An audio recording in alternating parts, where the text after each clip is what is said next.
Uvracha, mes chers amis, la fête de Shavuot est une fête extraordinaire. Vous allez voir quelle importance est là et quelle force on peut puiser de la fête de Shavuot. Eh bien, et vous savez très bien que vous avez tous été dans les mariages, j'imagine. Et vous savez, il y a plein de minagim dans les mariages. Il y a des... Vous savez, des fois, il y a des mechoutanim qui prennent la bougie des deux côtés. Il y a le verre qu'on casse. Il y a plein de choses. En vérité, tout ça, tout ce qu'on apprend de tout ça, d'où est-ce qu'on apprend? On apprend du matin de Torah. Pourquoi est-ce qu'on amène des bougies ou on amène de la lumière sous la choupa? Il y en a qui font les feux d'artifice maintenant. C'est quoi les feux d'artifice? Eh bien, c'est pour dire justement qu'à matin de Torah, il y avait aussi là-bas des kolot ubrakim. Et les mêmes kolot ubrakim, les mêmes éclairs qu'il y avait à matin de Torah, alors il y a la même chose le soir du mariage. C'est-à-dire le soir du mariage, on le décalque sur quoi? Sur la Torah. La même chose aussi, on casse le verre. Pourquoi on casse le verre? C'est les tables de la loi qui ont été cassées. Les tables de la loi, elles ont été cassées. Alors la même chose, de même que toutes les choses qu'on fait au mariage, à part ça, combien de temps on se prépare pour un mariage? Dis-toi, il y en a qui ont, avant de se marier, ils ont trouvé leur fiancé, ils attendent 1 an, 2 ans. Pourquoi tu te maries pas? 3 ans. C'est la corona, après la corona, avant la corona, non c'est trop tard. Ah maintenant elle est tombée en deuil, attends, on attend encore 12 mois, attends, je suis pas sûr. Il a attendu 8 ans, de 10 ans. Il y a des gens qui attendent. Pourquoi t'attends? On sait pas. Mais en tout cas, pendant tout ce temps-là, tu prépares le mariage. Ça prend minimum au moins de préparer un mariage. Et ça prend, je sais pas, il y en a des Kala, elle veut que ça soit comment on appelle ça, des colombes qui passent sous la choupa quand ils viennent. Chacun il prépare. Bidiouk nous aussi la même chose. De même que la khatouna, tu prépares, même la belle-mère, elle prépare aussi des petits gâteaux. Vous savez, les petits gâteaux marocains comme ça, les petits gâteaux tunisiens, il faut qu'elle les mette. En fin de compte, le serveur à la fin il balance tout à la poubelle, mais au moins elle les a mis là-bas. Voilà, et Srim Barba Kishutekala, 24, et la robe il faut qu'elle soit comme ça. La même chose, le matin de Torah, c'est on décalque le mariage pour que nous, on a l'amour entre nous et Akadosh Baruch Hu. Donc ça veut dire que Béhémet, qu'est-ce qu'on doit penser nous? On doit savoir l'amour, combien est-ce qu'on doit avoir avec Akadosh Baruch Hu. Il y a une question qu'on a posée, comment ça se fait qu'on doit lire, qui est marqué dans le Tosfot, qu'on doit lire la parasha de Bamidbar avant Shavuot? La réponse, elle est que dans la parasha de Bamidbar, on a compté chaque juif. Et pour dire que chaque juif, il est content. Chaque juif, il est compté. Chaque juif, il est important. Et on ne peut pas, dans un minyan, enlever un seul des juifs. Il y a une question qui se pose. Arrête, qu'est-ce qu'on lit à Shavuot? On lit à Shavuot Parashat Yitro. Arrête, il y a d'autres tables de la loi. Elles sont où? Où est-ce qu'on a reçu aussi? Il y a une autre parasha aussi, va être Hanan. C'est marqué là-bas que... Mais on ne lit pas les 10 commandements de Vaet Hanan. On lit de Yitro. Pourquoi? Lis celui de Vaet Hanan. Pourquoi t'as pris celui-là? Réponse. Eh bien, c'est tout simplement parce que pour te dire, attends, Yitro, c'était l'homme le plus loin. L'archevêque, c'était le pape. Il dit, vous savez que, entre guillemets, le pape, là, le dernier, pas ce pape, là, le pape juste d'avant, il a démissionné. Il y en a qui disent qu'il a démissionné parce qu'il a vu comment on appelle ça, la beauté qu'il y avait dans le peuple d'Israël. Il a vu que la vérité, elle était là-bas. Ils lui ont envoyé des livres de Ravadès et qui lui ont envoyé traduits, et c'est pour ça que il a démissionné. Ça n'existe pas un pape qui démissionne. Ça n'existe pas. C'est pas possible. Et là-bas, voilà. Pourquoi? Parce que il y a des choses que... Maintenant, pourquoi c'est dans Yitro? C'est pour te dire à Botaï que même l'homme qui était le plus loin, même cet homme-là qui a appris des choses qui ne sont pas censés apprendre, eh bien même celui-là il peut revenir. Même toi tu peux revenir. N'importe qui peut se rapprocher. Vous savez, quand ils ont reçu la Torah, Kadosh Baruch Hu a dit Anochi Hashem Elokecha Sharot Tzitzicha, eh bien ils ont reculé de 12 000. Ils ont fait un bond en arrière. Pourquoi avoir fait ça? Kadosh Baruch Hu il savait pas qu'il allait les faire reculer de 12 000. Et après les malachim ils sont venus, venez, on vous aide, on vous fait des kilomètres, montez en voiture, on montez en jeep, on vous amène jusqu'à... Pourquoi ça? Et là pour dire à Botaï que même si quelqu'un il a fait des averot, quand il vient le jour de Shavuot, eh ben, c'est pas ses fautes, elles sont effacées. C'est comme s'il n'avait pas fait de faute. La différence entre Kippour et Shavuot, c'est qu'à Kippour, on efface tes fautes. Maintenant, vous savez très bien hein, que si votre enfant il a dessiné sur les murs, il a fait un beau dessin, il pensait que c'était Picasso. Bon, vous allez me dire, c'est pas très loin, hein, un enfant et Picasso. Pour faire un tableau comme Picasso, faut pas sortir sans cire. Bon, je vais pas vexer ceux qui aiment l'art, mais Kitsour, il a fait sur Picasso sur le mur. Vous avez nettoyé. C'est propre. On voit encore un petit peu la trace derrière. Ça, c'est Kippour. Alors que Shavuot, c'est comme si Birklal, on a enlevé toute la faute, mais à Trala. Et d'où est-ce qu'on apprend ça? Ça veut dire que même si tu es parti à 12 000 km, les malachim, ils vont te faire revenir. Tu veux de la Torah? Il n'y a pas de problème. Les malachim, ils viennent, ils vont te faire revenir. Pour ça, d'ailleurs, qu'on dit dans la paracha, c'est où être Rosh Bene Gershon? C'est quoi Gershon? Celui qui a eu des Girushin. Celui-là qui a été divorcé. Ça y est, t'es Chayav Karet. Il a fait des grandes avérotes. Ça y est, Habibi, t'es parti à des kilomètres. La Torah, elle t'appelle. La Torah, elle te recherche. La Torah, elle te veut. T'inquiète pas, tu vas revenir. Et les Bene Gershon, c'est quoi Gershon? Ceux qui ont été Megurashin, ceux qui ont été divorcés, eh bien, Kadosh Baruch Hu, il va les ramener. Bémet, si vous posez la question, arrête, les gens du désert, ils étaient tous des tzadikim. Comment ils ont pu dormir? Ils savaient que demain ils allaient recevoir la Torah, tu dors? Comment ils ont pu dormir? J'ai entendu une belle histoire, une belle explication. Il y en a qui a dit que Bémet, ils ne savaient pas comment est-ce qu'il allait recevoir la Torah. Donc ils se sont dit peut-être qu'ils vont recevoir dans la névoie. Donc par Anava, par modestie, ils ont dit peut-être que Dieu il va se présenter à nous dans la nuit. Donc on va aller dormir. On va aller dormir comme ça. Dieu il se présente. Ils n'auraient pas imaginé qu'il y avait un grand spectacle qui allait se passer en live. Ils pensaient que c'était en rediffusion. C'était chacun chez lui dans son lit. C'est pour ça qu'ils sont partis dormir. Il y en a qui disent, voilà, il y a un remède extraordinaire à Botaï, même dans les générations où on dort. On est dans des générations où on dort. On est tous en train de dormir. Même dans une génération où on dort. À Kadosh Baruch Hu, t'inquiète pas. Viens, tu vas venir à la veillée, tu vas être mechaper des avonot et des avonot. Et tu vas pouvoir avoir des choses qui sont extraordinaires.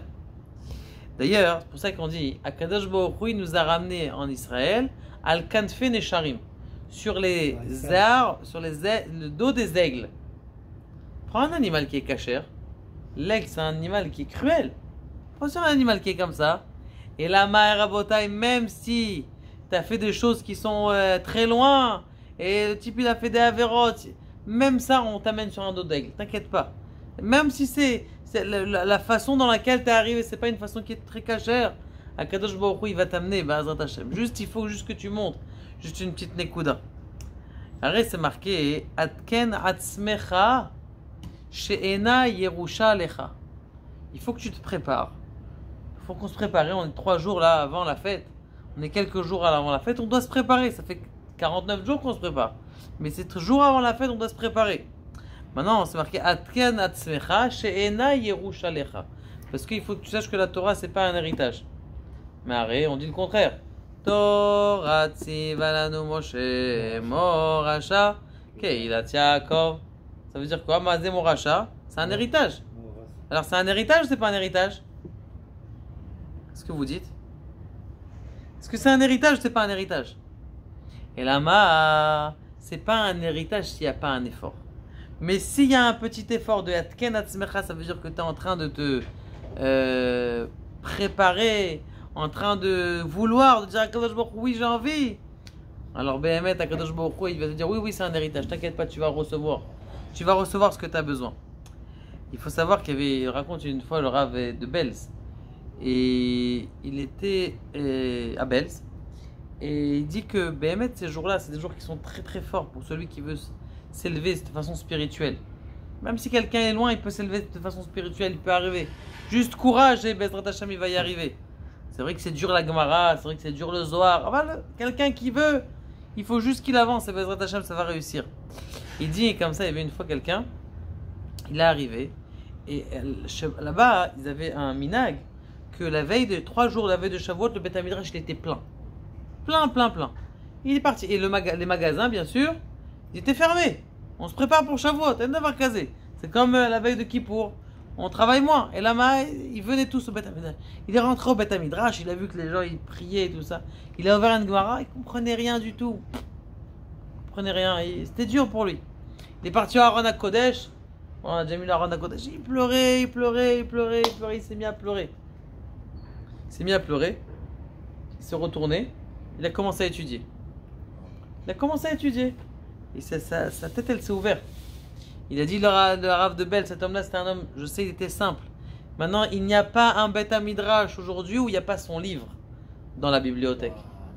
On ne mérite pas tous d'avoir un livre dans la bibliothèque.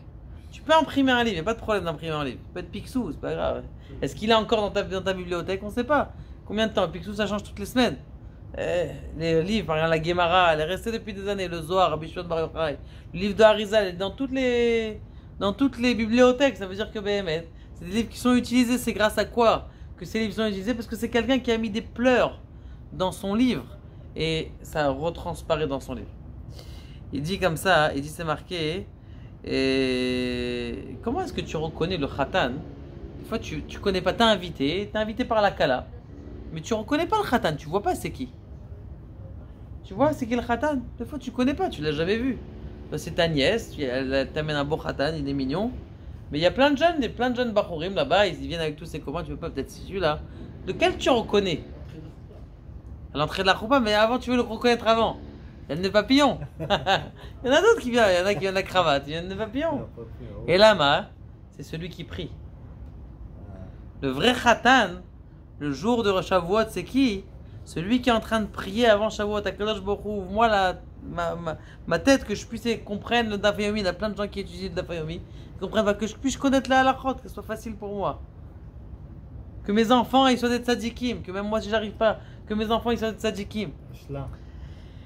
Et c'est marqué Archev Picha va Amaleu. Kadosh Baruch Hu, il faut juste que tu ouvres ta bouche, que tu pries à Kadosh Baruch Hu, et je vais la remplir. Je vais remplir ta bouche. Je vais remplir ta bouche. Il qui a dit Archev Picha. C'est pas marqué Petar Picha. Ouvre ta bouche. Archev. Pourquoi Archev? Quand tu archev la bouche, tu es obligé de faire un sourire. Pour dire qu'il faut être sa mère. Sa mère, de savoir que tu es unique dans le monde. Chaque juif, il est unique dans le monde. Akadosh Baruch Hu, il attend que sa Torah. Chaque juif, il doit avoir son livre. Vous savez qu'il y a marqué que à l'époque du Mashiach qui va venir, eh bien, il y a un petit parachat dans Parachat Be'alotra que c'est entre parenthèses. Vaïbid Soharon, c'est entre parenthèses. Et que, en vérité, il y a 7 Sefer Torah, il y a 7 parties du Sefer Torah, mais que cette partie-là, c'est Vaïbid Soharon, c'est la partie des juifs. Et que ce petit passouk qui est entre parenthèses, lorsque le Mashiach va venir, ça va être aussi grand que tout le Sefer Torah. Il va avoir marqué quoi dans ce Sefer Torah? Il va avoir marqué quoi? Ta vie à toi. Cet homme-là, il a monté comment on appelle ça, un Bet Tamchouy, un resto du cœur. Cet homme-là, il a ramassé de l'argent pour des yeshivot. Cet homme-là, c'est ce qui va être marqué. On est en train d'écrire le Sefer Torah, Rabotai.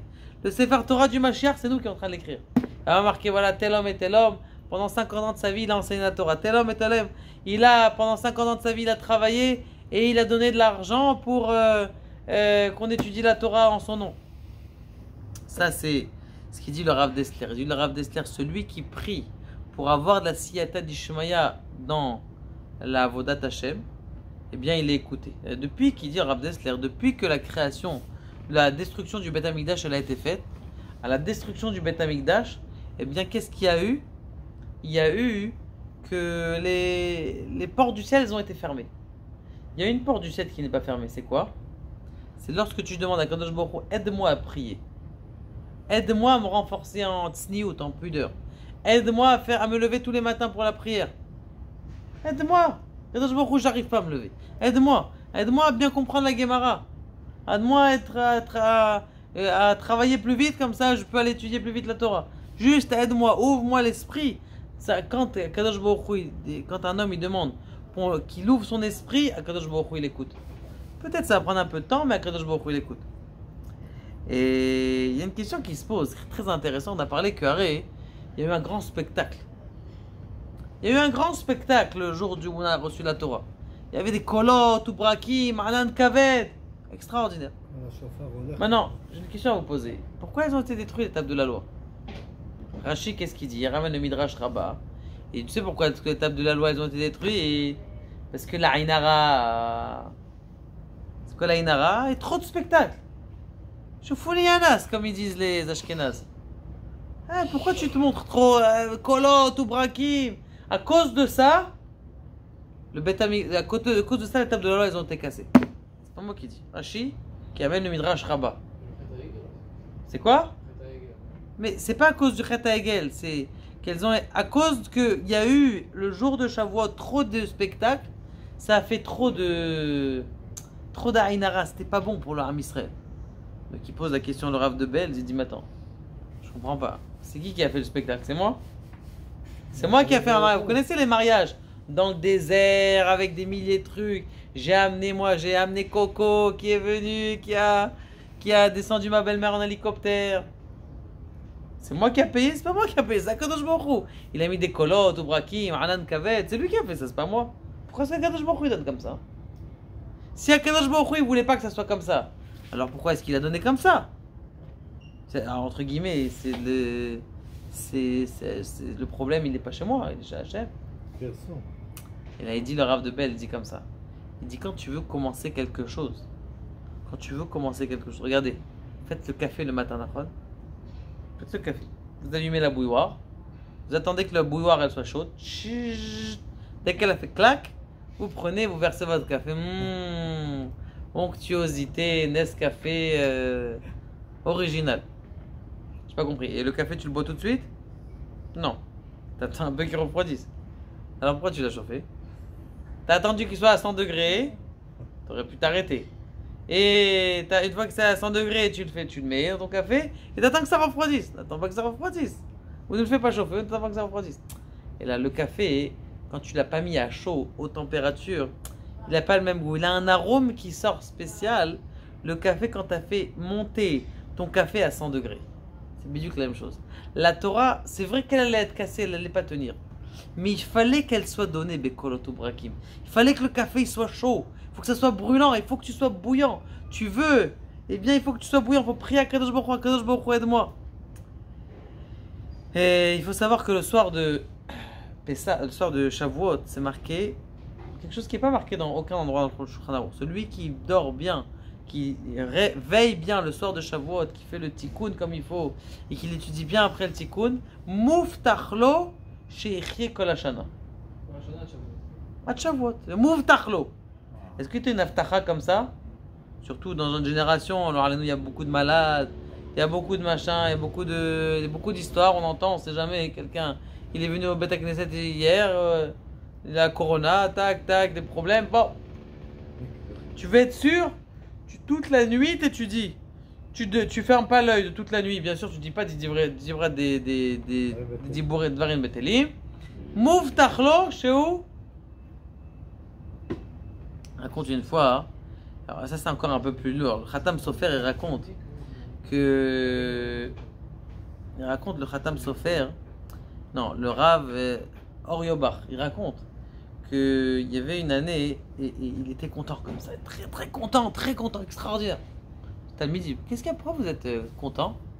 Il a dit, chez nous, chez le Khatam Sofer, on avait l'habitude de dire que celui qui, le soir de Shavuot, c'est pas pour notre niveau, hein, mais le soir de Shavuot, il est concentré toute la nuit à rien d'autre que la Torah.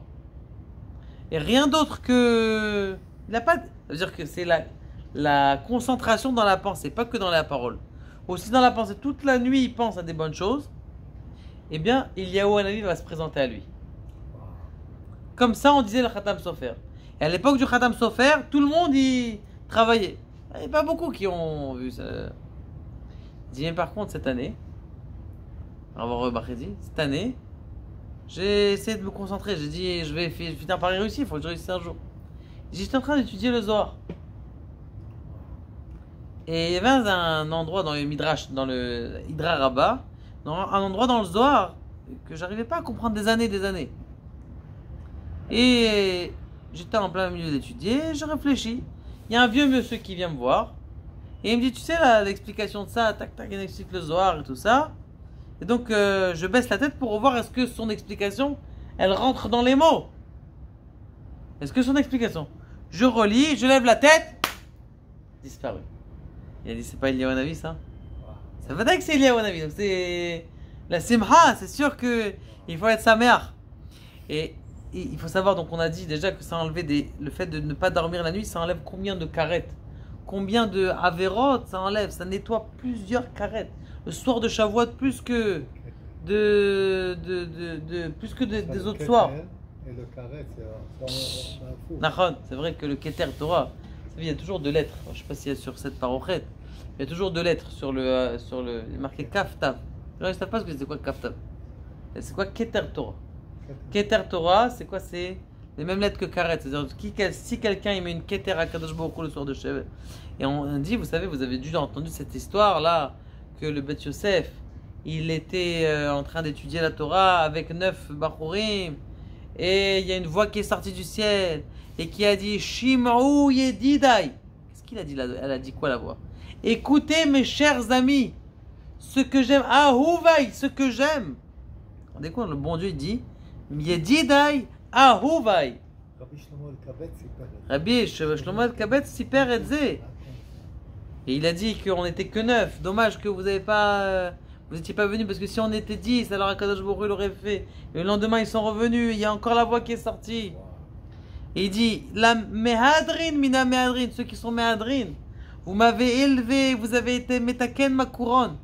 Regardez ce qu'on fait le soir de Shavuot à Akadosh Baruch Hu. Il dit vous m'avez mis une couronne sur la tête. Nous on met une couronne sur la tête de Dieu, c'est lui qui nous tient à chaque seconde. C'est lui qui nous tient à chaque seconde. Comment tu peux dire que tu mets une couronne à Kadosh Baruch Hu? Et la masse, c'est extraordinaire combien. Et la force de ce soir-là. En plus de ça, le lendemain de Shavuot, vous savez, on a une yann de lire le Teilim. On avait une fois dans une ville, il lisait tous les jours le Teilim. Une ville, vous savez, dans les villes à Tuani là-bas où il y a la guerre maintenant. Et tous les jours, il lisait Teilim. Cet homme-là, il est niftar. Il est venu voir en rêve le Rav de la ville. Il lui a dit, écoute, il était niftar. Il est venu en voir le Rav de la ville, il a dit au Rav, il a dit, écoute, il y a quelque chose qui va se passer dans la ville, il faut que je dise à tout le monde, les gens de la ville, qui se sauvent de la ville. Il faut qu'ils partent. Il dit, quand j'étais là, et je lisais tous les jours le Sefer Teilim en entier, c'est moi qui sauvais la ville de tous les problèmes qu'il y avait dans la ville. Maintenant, je suis parti, il n'y a personne qui lit le Teilim tous les jours. Il faut que les gens qui se partent. Il faut que les gens y partent. Il y en a qui ont écouté, il y en a qui n'ont pas parti, ceux qui sont restés là-bas dans la ville, ils ont péri. Pour dire combien quelqu'un qui lit le Sefer Teilim, combien est la force du Teilim. L'homme qui a le souffert le plus au monde. C'est qui l'homme qui a souffert le plus au monde? David Ameller. Depuis qu'il est né, on l'a dit, celui-là c'est un mamzer. Pourquoi il était jeté là-bas dans le désert? Parce qu'on priait son père Ishaï, il priait pour qu'il meure. Vivement que ce mamzer il meure là. Il a dit tiens va te faire manger par l'ours.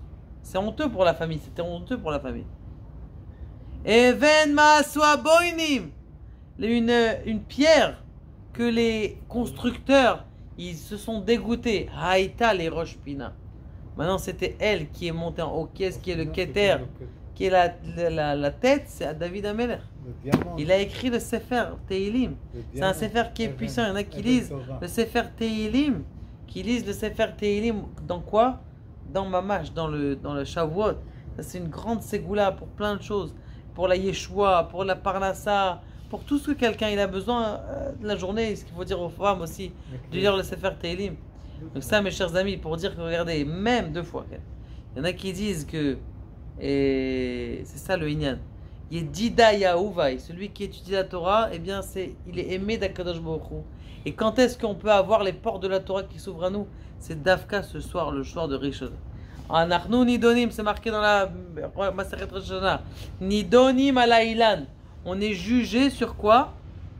Sur les fruits de l'arbre. Maintenant, pour savoir, fruits de l'arbre. On va juger combien il va y avoir de pommes, de grenades, de mangues cette année, Be'ezrat Hashem. On va juger. C'est les fruits de l'arbre, c'est vrai, mais c'est aussi nos fruits à nous. Combien de Torah tu vas écrire? Combien de livres? Il y a des gens qui écrivent, regardez Rav Yitzhak Yosef, il a écrit déjà 50 livres. Il a 60, je sais pas, quelques années, 50 livres. Comment c'est possible quelqu'un? Des gens qui écrivent des livres et des livres. Arrête-toi, comment t'arrives? Toi, t'as pas écrit. Même Picsou, t'as pas fini à lire.